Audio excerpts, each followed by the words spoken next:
Hello, I'm host Eric. I'm here with Jordan. He's famous. He's a person. I think it's fair to say he's a host as well. And we are talking about the distinction between meaning preference versus experiential preference. So, my position here is, and the resolution that we're discussing is the notion that intuitives tend to prefer the meaning of things and spend their time considering the meaning of things, whereas sensors prefer the experience itself and spend their time, in general, uh, seeking and having the experience of things. An example would be this video right here. I'm engaged in meaning making about identity according to a tag that we assign people that is supposedly representative of their habits of attention and the likely proportionality of attention and which manners of attention they use most frequently and least frequently and in which kind of circumstances. So it's referencing a model or a taxonomy of some sort, a system that explains the experience of being a conscious agent. And I'm curious a lot about how that works and what that means and how that makes me live my life differently to be thinking about that, the impact of metacognition, stuff like that. That's textbook intuitive interest area. Sensors, I suspect, will find it fairly quickly to be not of sustaining interest in general. Not always the case. I think alpha quadrant sensors are a little bit more like intuitives, but that's my position. Thoughts, Jordan? Um, I've definitely noticed where a lot of types, life is about what kind of legacy they can leave. Um, I don't mean to make this into a political thing, but politicians are some of the most public figures out there to see this. I would say you have two types of political figures. One is concerned about their legacy and how much change they can make, not necessarily for purposes of now, but purposes of later, and what kind of influence they can leave in the world. And then you have some politicians that really do care about the change at hand. They don't care about what they're going to be remembered as or what they're going to be uh, remembered uh, as having influenced or changed. They care about the actual results at hand, and so they're much more in the moment. Whereas some people are more concerned about their legacy and what impact they're going to leave for others. So, okay, let me change what my position then, because you correctly pointed out a flaw in it. I think it's better to say that sensors focus on attaining specific meanings, whereas intuitives focus on creating, changing, and understanding the meanings themselves rather than on attaining them. Like, like you said, a legacy. If somebody says, this is good, I'm leaving a legacy, then what they're saying is, I've achieved that status, and that's what I'm going for. And they've made it into an experiential thing, kind of. I think that would be maybe a more accurate and less wrong way of saying that. I'd agree. The thing is, the distinction I guess I'm trying to get at in general is one that says, for intuitives, we need to spend less time manifesting the things in the world that are either associated with the meaning or uh, indicative of or something like that, because I'm looking for a jacket because it's cold. Let's probably distract. I'm up and distracted.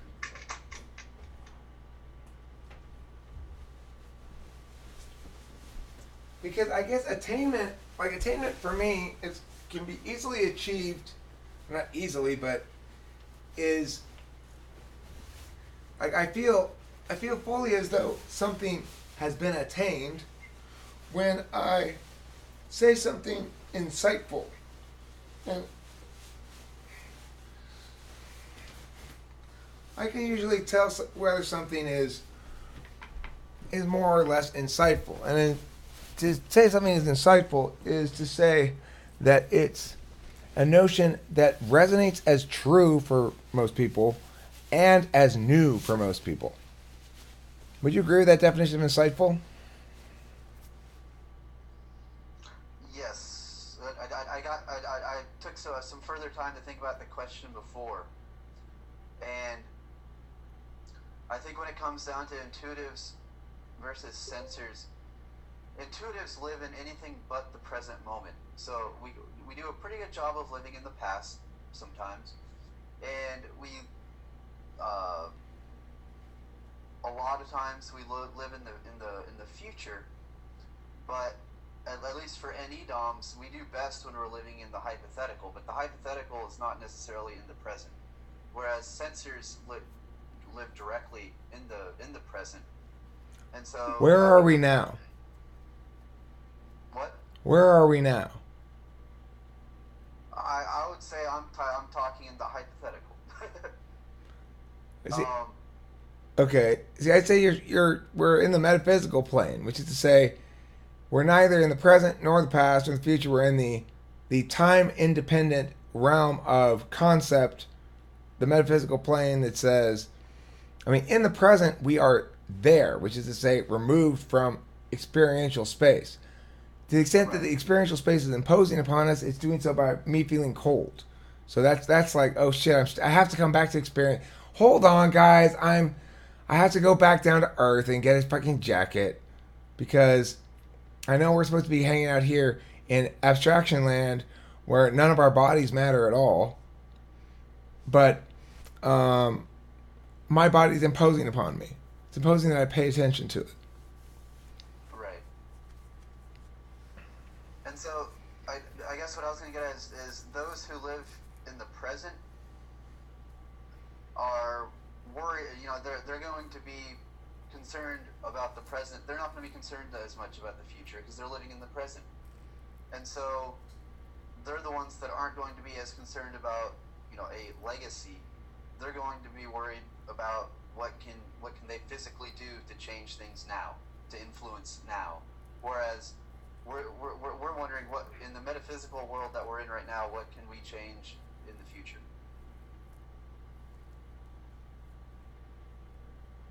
No, I don't think we're necessarily worried about what we can change. I mean, Well, no, but the relevance of what we're saying now is not impacting. It's not meant to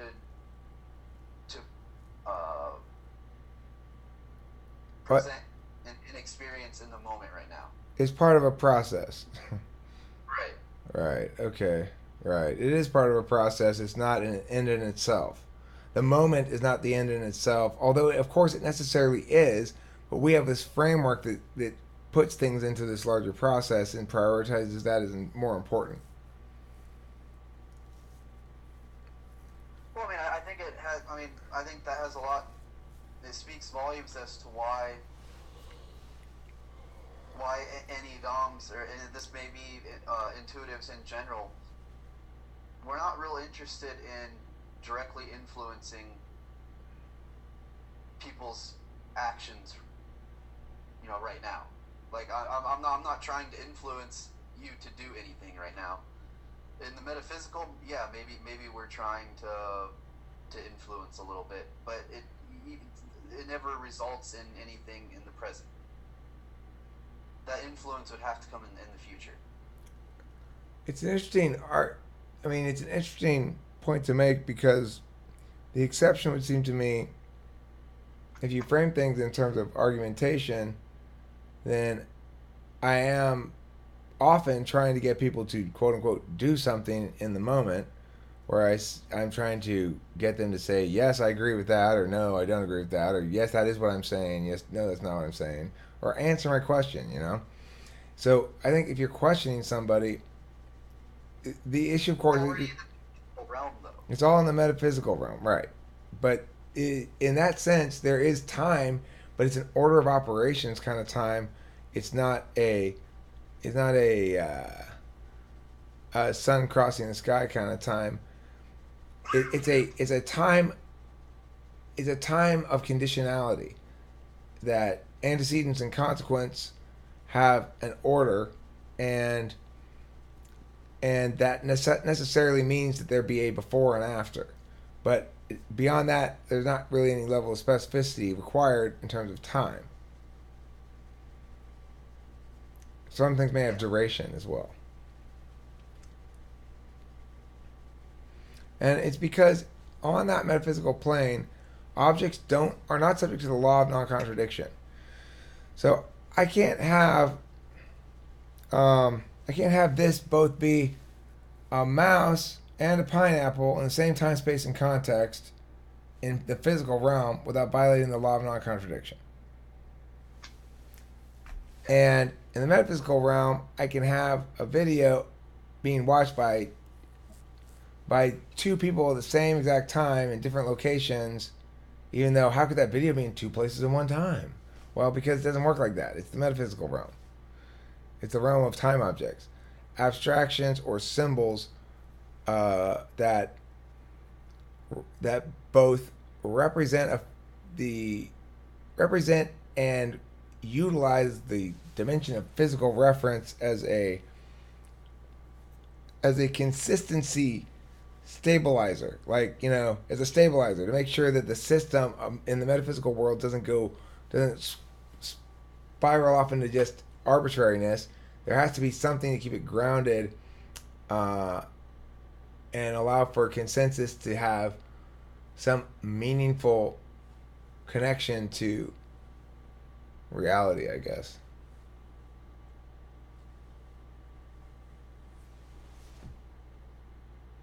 I would agree with all that. And that's why we need objects. In case anyone was wondering out there. Eric, why do we need physical objects? Well, because, you gotta eat stuff. Why do we need non-food physical objects? Because you gotta go on the computer.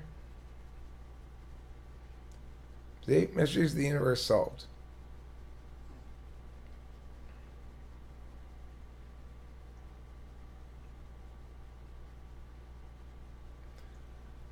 Luna, they are definitely there when you are perceiving them.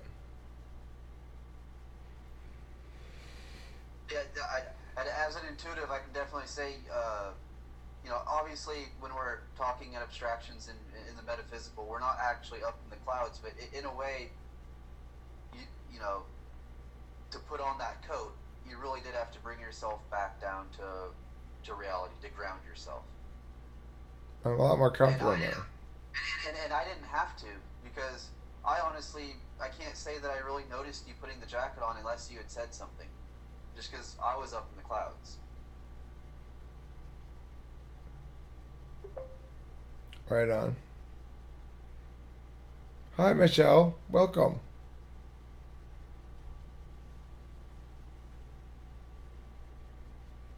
Hi, Kitty Meow.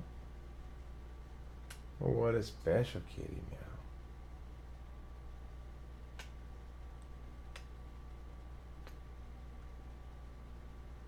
You're a specialness. Yes, you like kisses, huh?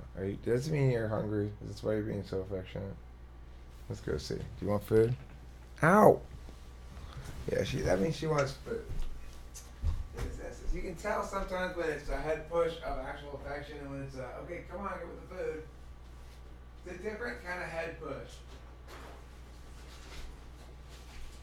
Sorry, baby, I don't know if you're out of food. You probably want water too, huh? We'll get some water.